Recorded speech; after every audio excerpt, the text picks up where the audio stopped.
What's up, everybody? This is Aaron. Welcome to episode number 1 of a new show. Can't really call it a podcast, just a new show where I'm going to be simply doing movie reviews. So I had a horror podcast up for a little while and had some issues with Facebook, and before I knew it, every interview I had done, everything I had done was just taken off, poof, gone.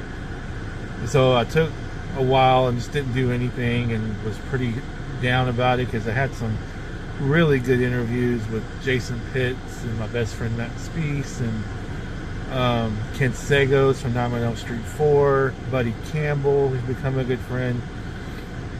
Some really good interviews up, and they're all gone. I didn't upload them to YouTube like I should have, and when they took them down from Facebook, they're all gone. So I took a while, and I decided I'm not going to do anything, and I may not even do anything ever. I was just that down about it. But then, time goes by and wounds heal, and I can always re-interview those guys for the most part. So we'll see what happens. But this one is just going to be simply a movie review show where I just random movies. So the first one I want to do for this particular new show is a fan film called Batman Heart of Ice.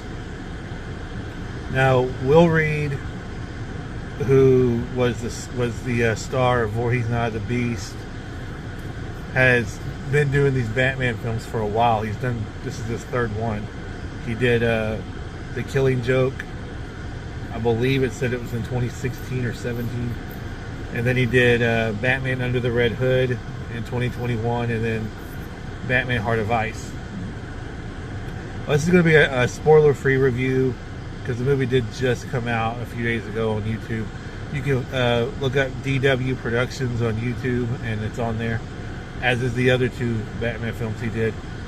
The thing about fan films is you can't make any money off of them. You do them for love of the genre, love of the franchise. And he obviously has a lot of love for it. He put a lot of work into this thing. Not just him, but everybody involved. And I took down some notes because I didn't want to forget anybody or forget anything that I wanted to say. Like I said, spoiler free, so we'll just start with the movie was damn good. Let's just put that out there right from the beginning. This is not a rant or a rave or oh my god, the movie sucked. This movie was damn good. It is a Mr. Freeze story. It's apparently based off a comics and an animated show called Heart of Ice. And it's basically Mr. Freeze's story in a way, but then he adds in other characters that really, other villains, to sort of round out the movie. We'll just start with the performances. Performances were awesome. Mason Skiles plays Batman and Bruce Wayne. He has in all 3, and he was just tremendous, as he was in the other 2. I think I like him better as Batman. That's not to say he wasn't a great Bruce Wayne, but his Batman was really, really good. He looked great in the suit. The suit looked awesome. I don't know where Will Reed got the suit from, because it obviously wasn't very cheap. It looks fantastic. Mason Skiles looks great in it, and his performance is really good. He's got a really, he does a really deep voice for Batman, which in the credits it says there's 2 different people doing the voice, so maybe the deep voice is somebody else. But he's great, and like I said, very physical. He has a few fight scenes where he's really good in it. So yeah, Mason Skiles does a great Batman. Buddy Campbell, I mentioned him earlier. He has a small role as Calendar Man, who honestly I've never heard of. Batman's my favorite superhero. I have to admit, I've never heard of Calendar Man. But Buddy Campbell was great, creepy, funny.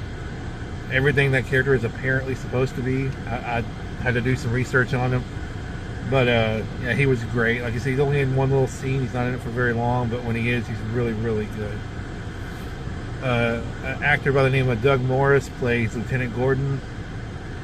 He's really good. He was Lieutenant Gordon in all 3 of them, and he has a really he feels very authoritative, but still very likable.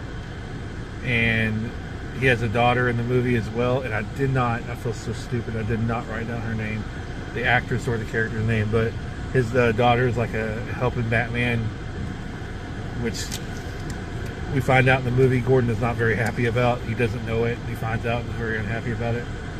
But yeah, Doug Morris is great as Jim Gordon. Michael Case plays Jason Todd / Red Hood, and he did in the last movie as well, Under the Red Hood. He was really good. He wasn't in it for very long, but he was really good in the parts he was in. He was great in the last one, though. Go watch Under the Red Hood. He was fantastic. C.J. Bernard makes an appearance as Lucius Fox. He kind of comes off as a young Morgan Freeman from the Dark Knight trilogy as Lucius Fox. He does really well. He reminds me a lot. That's the thing. C.J. Bernard can like morph into just about anybody. In the Voorhees movies, he reminded me a lot of young Stephen Williams. He reminded me of a young Creighton Duke. And in this one, he sounds and looks a lot like a young Morgan Freeman as Lucius Fox. It's great. There was something in the last one. Alfred was killed off, so there's no Alfred in this movie. Lucius Fox, I think this is the first time he's introduced in this series, so C.J. Bernard did a great job. He knocked it out of the park. Olivia Disney makes a small appearance towards the end as Ra's al Ghul's daughter Talia. She's, I don't have to say much about her. She's fantastic. She's such a good actress. She's going to be a huge star, and if she's not, it's a travesty. Here's the one. Here's one where I've never heard this guy before, but I really, really, really love his performance. Might be my second favorite of the movie, and that's Jeremy Lumpkin as Edward Nygma, aka the Riddler. He makes an appearance. I won't tell you why because it'll spoil stuff, but he's in the movie and he is so freaking good. His delivery is great. He comes off as generally very smart and very witty, but very creepy and dark. He's phenomenal. When the movie ended, I'm like, oh my god, I love that guy. I've never seen him before in anything else, but he is great, and I hope he does a lot more. Will Reed makes an appearance as Joker. He played the Joker in The Killing Joke. He played the Joker in Under the Red Hood. Not only is he a very talented writer and director, as you can tell from this film, but he's a great actor, and he pulls off a really, really, really good Joker. Kind of a mixture, at least when I watch it, a mixture of Heath Ledger's Joker and gosh, I don't know. A little bit of Jack Nicholson's Joker, and he has a British accent. I don't really understand the British accent, why he chose to do the British accent, but I liked it. And so, yeah, he's phenomenal.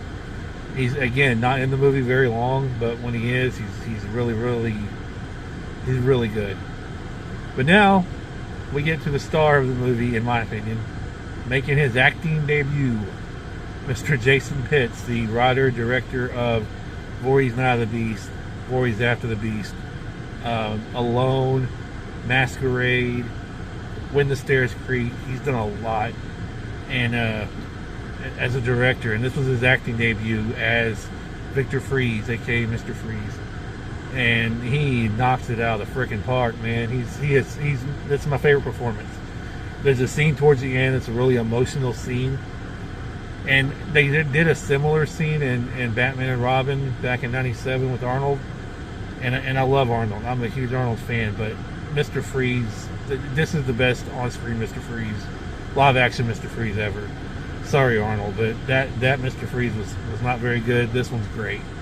And like I said, they did a similar scene in Batman and Robin, but that scene, it's so much more well done here. And Jason really makes you feel sorry for Mr. Freeze. And I love the outfit. It looks so cool. I had forgotten that Arnold did the same thing, had the big helmet on his head and everything, but this Mr. Freeze outfit looks badass. And when he has like the jail outfit on top of that, it's just really, really cool. The visuals in this movie were awesome. The acting performance, there wasn't a weak acting performance that I could see anyway in the bunch. The writing was really good. You could see woven in not just the Mr. Freeze story, but some other stuff all woven in to make this one movie that only lasts like an hour and 5 minutes. That's including the credits. It's a short movie. Definitely worth the watch. So the cinematography by Brian Pruitt was fantastic. Like I said, visually it looked phenomenal. Will's done a great job of creating this Gotham in his image of what Gotham looks like, and it looks a lot like what you would expect a big budget Gotham to look like. I'm trying to, like I said, I don't want to spoil anything. I may do a spoiler review later on down the road after it's been out for a little while, but for this one in particular, I don't want to spoil it too much because it's really worth the watch. Like I said, go to DW Productions on YouTube and watch all three of them. I think all three together last about 4 hours. I think one of them does last about 2 hours. The last one, Under the Red Hood, lasts about 2 hours. But The Killing Joke's about an hour long. This one's about an hour long. And it's done locally by a bunch of Arkansas people. So it's really cool. It's really well done. I thoroughly enjoyed it. I really want to try to be a part of the next one somehow. But until then, I'll just keep watching these over and over again. So yeah, anyway, thank you for watching. Definitely go give it a check. I'm going to give it a 9.5 out of 10. That's how much I really enjoyed it. And I guess that's about it. Thank you for watching.